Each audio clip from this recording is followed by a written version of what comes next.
जब एक ग्राहक आइकिया स्टोर में प्रवेश करता है, जहां वे वास्तव में प्रवेश कर रहे होते हैं, तो यह एक शक्तिशाली मनोवैज्ञानिक जाल होता है जिसे सावधानी पूर्वक डिजाइन किया जाता है ताकि उन्हें फर्नीचर पर अधिक खर्च करना पड़े।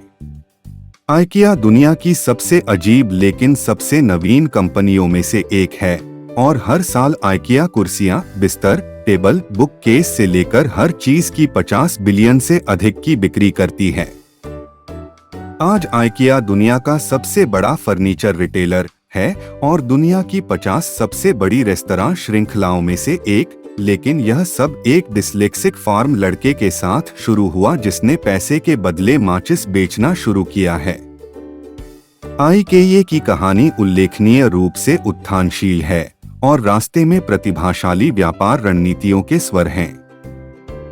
लेकिन आइकिया और इसे शुरू करने वाले व्यक्ति इंगवार कामप्रद का एक डार्क साइड भी है।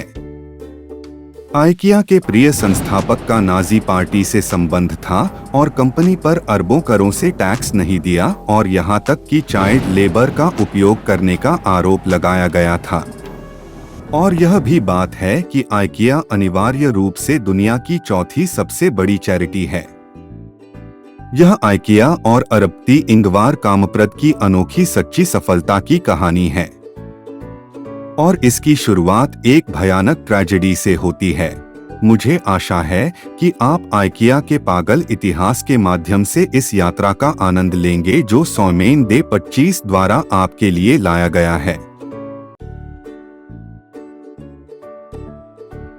1890 में एक कुलीन परिवार के एक जर्मन लड़के अचिम कामप्रद को फ्रांसिस्का नाम की एक निम्न वर्ग की महिला से प्यार हो गया। माता पिता के लिए निम्न वर्ग की महिला से शादी करना अस्वीकार्य था, इसलिए वह और फ्रांसिस्का स्वीडन के एक छोटे से गांव में चले गए और एक नया जीवन शुरू किया। अचिम के पास जो भी पैसा था उसने 450 एकड़ की कृषि भूमि खरीदी जहां वह, फ्रांसिस्का और उनके बच्चे अपनी फसल बेचकर जीविकोपार्जन कर सकते थे। लेकिन जमीन के अलावा उनके पास एक मामूली घर और कुछ कुत्ते भी थे। लेकिन लगभग 1 साल बाद अचिम को कुछ पैसों की सख्त जरूरत थी। स्थानीय बैंक ने होम लोन देने से मना कर दिया। अचिम इतना परेशान हो गया, वह घर लौटा, अपनी बंदूक निकाली, अपने कुत्तों को गोली मार दी और फिर खुद को गोली मार ली। जहां तक उसकी 27 वर्षीय विडो फ्रांसिस्का की बात है, उसका कोई दोस्त नहीं था। वह मुश्किल से स्वीडिश बोलती थी, गर्भवती थी और उसके पास न तो पैसे थे और फिर भी वह उस समय अपने 3 बच्चों का पेट भरना था। फ्रांसिस्का या दुनिया में पूरी तरह से अकेली, लेकिन वह बहादुर एनर्जेटिक महिला थीं और अपने दुहक के बावजूद उन्होंने जीवन भर चुनौती स्वीकार की और खेती में सफलता हासिल की। सभी बिलों का भुगतान कर दिया गया, सभी बच्चों को अच्छा भोजन दिया गया और सभी बच्चों को उचित शिक्षा दी गई।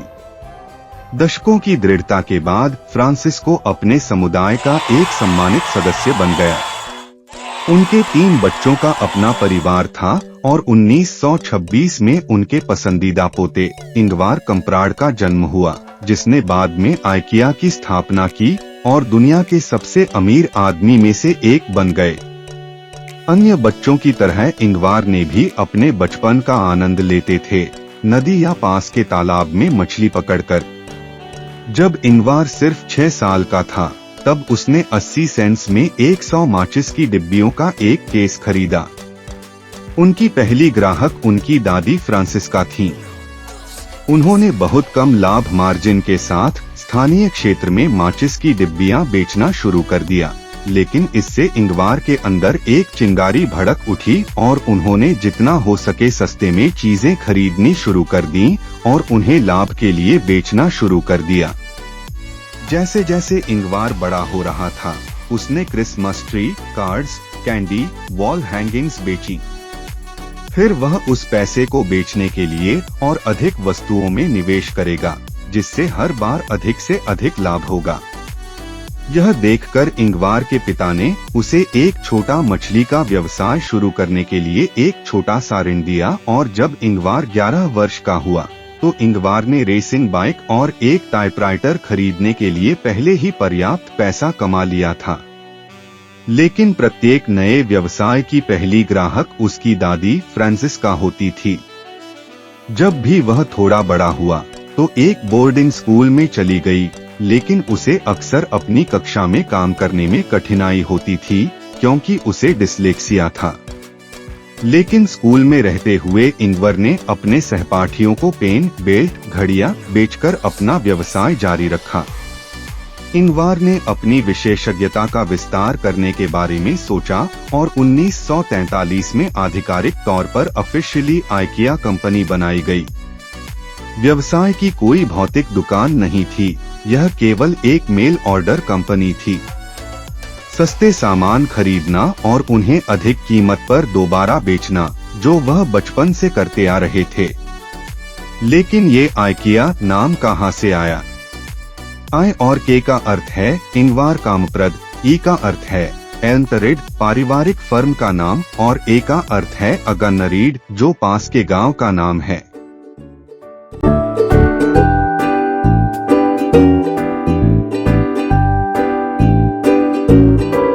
आइकिया के पहले कुछ दिनों में इंगवार उन सभी वस्तुओं को बेचता रहा जो वह बचपन से बेच रहा था। उसने कुछ और आइटम जोड़कर अपग्रेड भी किया। आइकिया अच्छा चल रहा था, लेकिन इंगवार की पढ़ाई पूरी नहीं हुई थी। इसलिए उनके माता पिता ने कुछ समय के लिए आइकिया का कुछ कार्यभार संभालने का फैसला किया।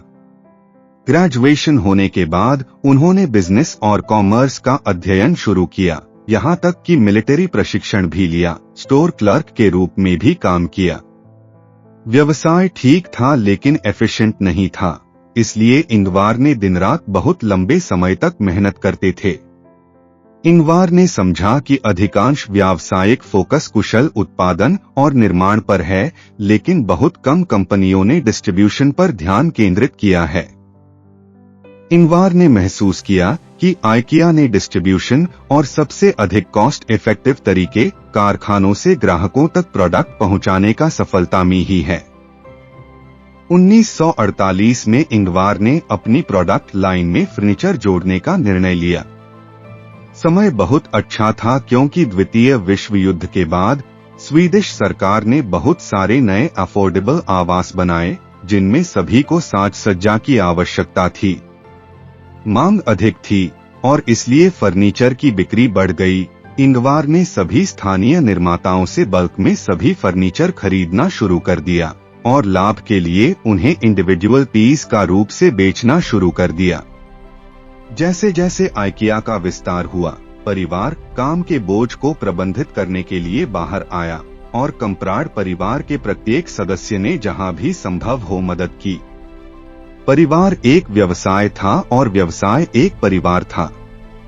बहुत पहले से ही इंगवार ने 8 लोगों का स्टाफ रखा था और वह उन्हें अपने परिवार का सदस्य भी मानते थे। अन्य सभी व्यवसायों की तरह चुनौतियां भी हैं, इसलिए इंगवार ने अपने कॉम्पिटिटर्स की तुलना में बहुत अधिक कॉस्ट इफेक्टिव डिस्ट्रीब्यूशन सिस्टम पर काम करना शुरू कर दिया। इंगवार ने आइकिया के संपूर्ण बिजनेस मॉडल की फिर से कल्पना की। सबसे पहले उन्होंने एक बड़ा रनडाउन डिपार्टमेंट स्टोर खरीदा, उसका नवीनीकरण किया, आइकिया की मुख्य फर्नीचर पेशकशों के साथ स्टोर को डिजाइन किया। नई वितरण रणनीति गति में है। ग्राहक वास्तव में फर्नीचर का एक पीस खरीदने के लिए आइकिया स्टोर में आएंगे। इसलिए आइकिया को अब शिपिंग के बारे में चिंता करने की जरूरत नहीं है, जिससे उनकी डिस्ट्रीब्यूशन कॉस्ट में भारी कमी आई है। 1953 में उद्घाटन के दिन आइकिया के बाहर 1000 से अधिक ग्राहकों की कतार देखी गई। इंगवार ने उस दिन को निरंतर और आनंदमय काम की एक लंबी भीड़ के रूप में वर्णित किया और आइकिया की लगातार कंसिस्टेंट क्वालिटी, नवीन वस्तुओं, कम कीमतें ग्राहकों के लिए अट्रैक्टिव थीं। अगले दिनों ने भी निराश नहीं किया। आइकिया स्टोर एक स्थानीय पर्यटक आकर्षण बन गया है, जहां पूरे स्वीडन से लोग आना शुरू हुआ। इंगवार ने बगल में एक स्विमिंग पूल वाला होटल भी बनाया। एक दिन इंगवार देखा कि उनका एक कर्मचारी कार में एक टेबल लगाने के लिए संघर्ष कर रहा है, क्योंकि टेबल काफी खाली स्पेस ऑक्यूपाई कर रही थी। उन्होंने कुछ ऐसा सुझाव दिया जिसने आइकिया की दिशा हमेशा के लिए बदल दी। क्यों न पैर सेपरेट निकाल लिए जाएं?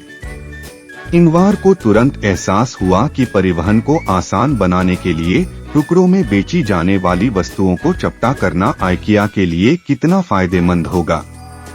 इसका मतलब है कि फर्नीचर को आसानी से स्टोर और परिवहन किया जा सकता है, पैकेजिंग सामग्री पर कम खर्च किया जा सकता है, परिवहन में क्षतिग्रस्त होने की संभावना कम हो सकती है, वितरण तेज और सुरक्षित हो सकता है। इसे आइकिया प्रभाव कहा जाता है, जहां यह महसूस किया जाता है कि ग्राहक प्रोडक्ट्स को अधिक महत्व देते हैं यदि वे उन्हें बनाने में आंशिक रूप से शामिल हैं। आइकिया के फर्नीचर भागों में आते हैं, ग्राहक को वास्तव में उन्हें घर पर इकट्ठा करना होता है और भौतिक रूप से वस्तुओं को स्वयं एक साथ रखना होता है।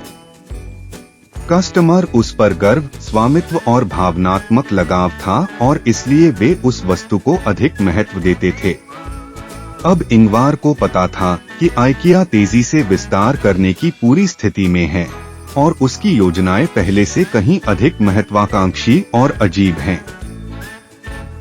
पहले आइकिया स्टोर के सफलता के बाद इंगवार ने नया स्टोर खोलने का फैसला किया, जो हर तरह से बड़ा और बेहतर हो। लोकेशन के लिए इंगवार ने स्वीडन की राजधानी स्टॉकहोम को चुना, लेकिन शहर के मध्य में एक स्थान के बजाय उन्होंने मूल रूप से ग्रामीण इलाकों से बाहर एक स्थान चुना। इस तरह इंगवार को रियल एस्टेट में भारी छूट मिली, इसलिए स्टोर बहुत बड़ा हो सकता था। इसका आकार 10 फुटबॉल मैदानों से भी अधिक था। इसकी 3 अलग अलग मंजिलें थीं। इंगवार ने लेआउट को 3 मुख्य चरणों में डिजाइन किया। सबसे पहले शोरूम था, जो कि रसोई और शयन कक्ष फर्नीचर जैसी बड़ी महंगी चीजों के लिए था। फिर मार्केट लाइन आया, जो चांदी के बर्तन और सजावट जैसी छोटी सस्ती वस्तुओं के लिए था। और अंततः वह गोदाम था, जहां ग्राहक पैकेज चुनते थे और उनके लिए पेमेंट करते थे। पर्दे के पीछे 3 शानदार मनोवैज्ञानिक ट्रिक्स चल रही हैं। सबसे पहले स्टोर के अंदर प्रत्येक प्रदर्शनी में ग्रुएन इफेक्ट नामक चीज का उपयोग किया गया, जिसका अर्थ है कि डिस्प्ले लेआउट और लाइटिंग से अधिक लोगों को आकर्षित करने और इधर-उधर भटकने के लिए डिजाइन किया गया है। ग्राहक जितना अधिक समय आइकिया के अंदर बिताता है, उतनी ही अधिक संभावना होती है कि उसने फर्नीचर का कोई टुकड़ा खरीदने का आवेगपूर्ण निर्णय लिया हो। रिसर्च से पता चलता है कि आइकिया पर अधिकांश खरीदारी अनप्लैन्ड होती है। परिणामस्वरूप आइकिया एक साधारण दुकान की तुलना में अधिक अनुभव वाला बन गया है। आप वहां घंटों बिता सकते हैं। इंगवार ने एक समस्या देखी। सुबह में आइकिया आमतौर पर ग्राहकों से भरा होता था, लेकिन दोपहर के भोजन के बाद जब ग्राहक भोजन के लिए बाहर जाते थे तो व्यापार हमेशा धीमा हो जाता था। लेकिन क्या होगा अगर लोगों को अंदर ही खाना मिल जाए, तो वो पूरा दिन वहीं गुजार सकते हैं। इंगवार ने यह पता लगाया कि आइकिया के अंदर एक रेस्तरां खोलकर भोजन की बिक्री से न केवल अतिरिक्त आय होनी चाहिए, बल्कि लोग वहां अधिक समय तक रह सकते हैं। और अगर खाना अच्छा है तो लोग सिर्फ खाने के लिए आ सकते हैं और कुछ फर्नीचर भी खरीद सकते हैं। इस रणनीति के साथ आइकिया पहले से कहीं अधिक पैसा कमा रहा था। आइकिया का अगला नया स्टोर 1965 में खुला। इसके पहले दिन 18,000 से अधिक लोग आए। 1973 में आइकिया हर साल लाख कमा रहा था और उसके पास 1,000 से अधिक कर्मचारी थे। 80 के दशक के दौरान आइकिया अब तक की सबसे तेज गति से आगे बढ़ रहा था।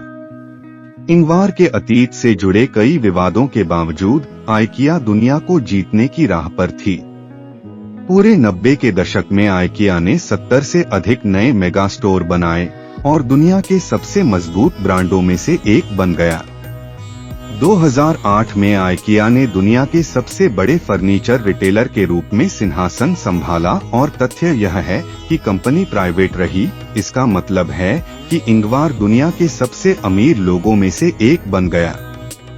फिर भी वह उसी घर में रहे, 20 साल तक वही पुरानी वॉल्वो कार चलाई और हमेशा हवाई जहाज में इकोनॉमी क्लास में चले। इंगवार का 2018 में 91 साल की उम्र में निधन हो गया। आज आइकिया के दुनिया भर में 450 स्थानों पर स्टोर हैं। आइकिया स्टोर पर भी कुछ दिल छू लेने वाली कहानियां घटी हैं। एक कपल जो पहली बार अपने स्थानीय स्टोर पर मिला और वहीं शादी करने का फैसला किया। हे दिग्गजों, आपके धैर्य के लिए धन्यवाद। आपके सभी समर्थन के लिए बहुत बहुत धन्यवाद।